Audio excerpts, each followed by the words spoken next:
Well, I was wrong. I thought Captain Mary Sue would top out at $900 million, but it looks like mediocrity and Disney's secret ticket buyers won the day.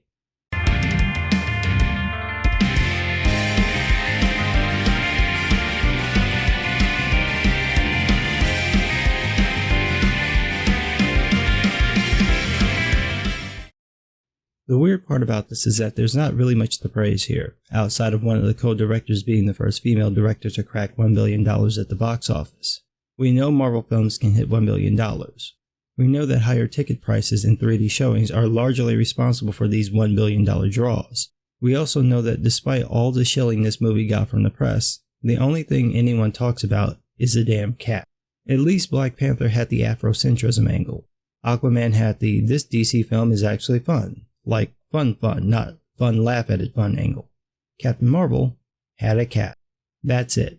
There's nothing else anyone's saying about this movie.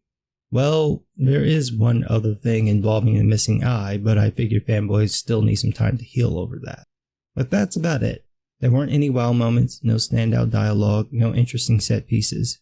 Like most $1 billion films, Captain Marvel made the bulk of its money overseas. The box office draw domestically isn't that impressive. In general, it's fared pretty much the same way as The Last Jedi. So this looks like the Disney machine at play, proving that the Marvel formula can get something like Captain Marvel to make bank.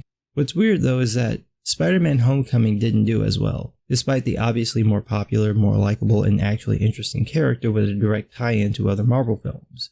The same thing happened with Thor Ragnarok. This makes me think that there might be something wonky going on here. Not that Disney completely bought out theaters, but that the company may have put some money in just to get the movie over.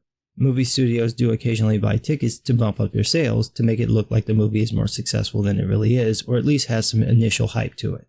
I've also heard rumors that some theaters didn't allow people to refund their pre-ordered tickets, which is new to me because I've never had a problem canceling opening night shows.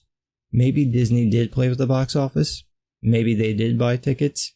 Maybe the foreign market really did love Captain Soccer Mom? Maybe the higher ticket prices helped this movie reach $1 billion? Either way, it doesn't change that the only thing anyone seems to take from this film is that the cat was cool and fuck Nick Fury's missing eye origin story. Otherwise, no one's got anything to say about this film.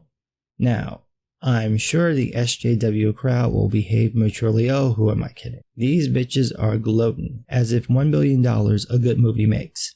Lest we forget, The Last Jedi is cinematic dogshit filtered through used maxi pads, and it still made $1 billion.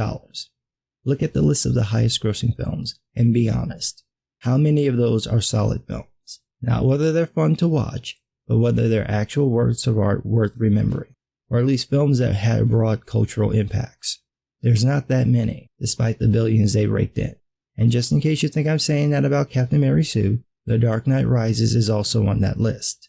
The Dark Knight is a masterpiece. Rises falls apart once Bane breaks Batman's back. And let's not forget that the top grossing film ever is basically Fern Gully meets Pocahontas with some cool constructed language thrown in. Not every film that earns $1 billion is a work of art, and Captain Marvel definitely proves that to the letter. But if you want to play the numbers game, well, let's look at the numbers. All-time domestic gross, Captain Mary Sue sits at number 45, beaten by Deadpool, the live-action Jungle Book, Despicable Me 2, The Secret Life of Pets, that one hurts, and The Passion of the Christ. Okay, but it's done better for the all-time worldwide gross. Yes, it's number 38, after The Dark Knight, the greatest live-action superhero film ever, The Hobbit, An Unexpected Journey, Zootopia, Alice in Wonderland, The Phantom Menace, which is shockingly a better film, and Finding Dory. Captain Marvel will probably top The Dark Knight, but I doubt it'll get any higher than that. Well, it's gotta be in the top 10 of superhero films, right? Nope. It's number 15, just under Deadpool again. You have to go to categories like superhero origin and action heroine to see it end up in the top 10. And even then, it doesn't top Wonder Woman. But go on. Tell us how earning $1 billion worldwide proves a movie is good. Go on.